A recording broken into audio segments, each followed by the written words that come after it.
দেখো আমাদের অবস্থা কি হয়েছে, এখানে বাইকটা পুরোপুরি ফেসে গেছে। দেখুন কি সুন্দরভাবে ফেসেছে। ওই যে ওখান থেকে আমরা চলে আসছি, ওই যে ব্যারিজটা দেখতে পাচ্ছ, ওই ব্যারিজ থেকে কিন্তু আমরা চলে আসলাম ওইটা দিয়ে। কিন্তু ওইদিকে অতটা বালু ছিল না, কিন্তু এই দিকে এসে এতটা যে বালু, পুরোপুরি কিন্তু আমার বাইকটা এখানে ফেসে গেছে। আমি প্রথমত এসেছিলাম ওই যে ওটা দিয়ে একটা কিন্তু রাস্তা আছে, গাড়ি যাওয়ার রাস্তা, সেখান দিয়ে লরি যাচ্ছে, লরি যাওয়ার আশা করছে, ওটা দিয়ে কিন্তু আমি চলে আসছি। আমার বাইকের পেছনে দেখতে পাচ্ছি ছাপ বালিতে পড়ে আছে। আমার পিছনে দেখুন, ওই যে পিছনে দেখতে পাচ্ছে, এটা কিন্তু পুরনো ব্যারিজ। আর এখানে আমি দেখুন, এটা হচ্ছে নতুন ব্যারিজ। সেই নতুন ব্যারিজের কাছে কিন্তু আমার বাইকটা পুরোপুরি ফেসে গেছে। তো দেখা যাক কি হয়। এটাকে স্টার্ট দিয়ে টেনে দেখো একবার, দেখা যাক।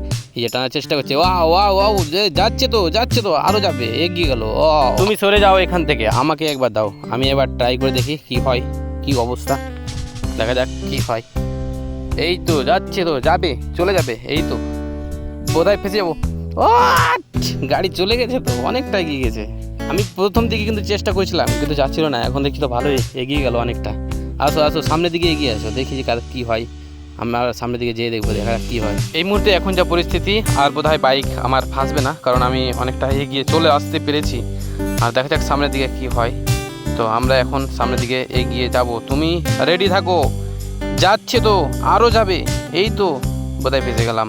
এখন ছিল বিকেল 5টা পর, কারণ 5টা পরে আমরা রৌদ্র দেখে বোঝা যাচ্ছে, রৌদ্রটা আমাকে পুরোপুরি এগিয়ে নিয়ে চলে যাচ্ছে। তো দেখা যাক, ছাতাটা আমার ডান দিকে পড়ছে। তো আমরা এখন সেখান থেকে চলে যাব। এটা ছিল নতুন ব্যারিজ, আর যেটা দেখতে পেলাম ওটা ছিল পুরনো ব্যারিজ। এখন দেখে মনে হচ্ছে পায়ের তলাতে যতগুলো বালি, পুরোপুরি কিন্তু মনে হচ্ছে এটা মরুভূমির চর। তো যাই হোক, মরুভূমি না, এটা গঙ্গা নদীর একটা চর, যাকে শুকানো হয়েছে, এটাকে পুরোপুরি কাটা হবে। আমার গাড়ি কি না ধরেও থেকে যাবে এখানে? ওয়াও, থেকে তো গেল।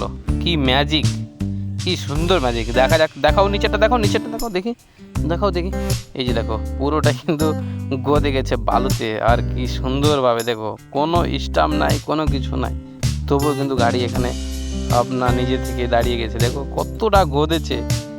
আমরা ভেবেছিলাম বোধহয় শেষ মুহূর্ত, কিন্তু না, আবারও ফেসে গেল গাড়িটা। দেখা যাক কি অবস্থা। পারি এখন আমার এই গাড়িকে টানতে, আমরা পারবো না, একটা ক্রেন লাগবে। ক্রেন ছাড়া এই গাড়িকে টানা পুরোপুরি মুশকিল। দেখো কি অবস্থা, নিচের দিকটা দেখো, এই যে কি অবস্থা।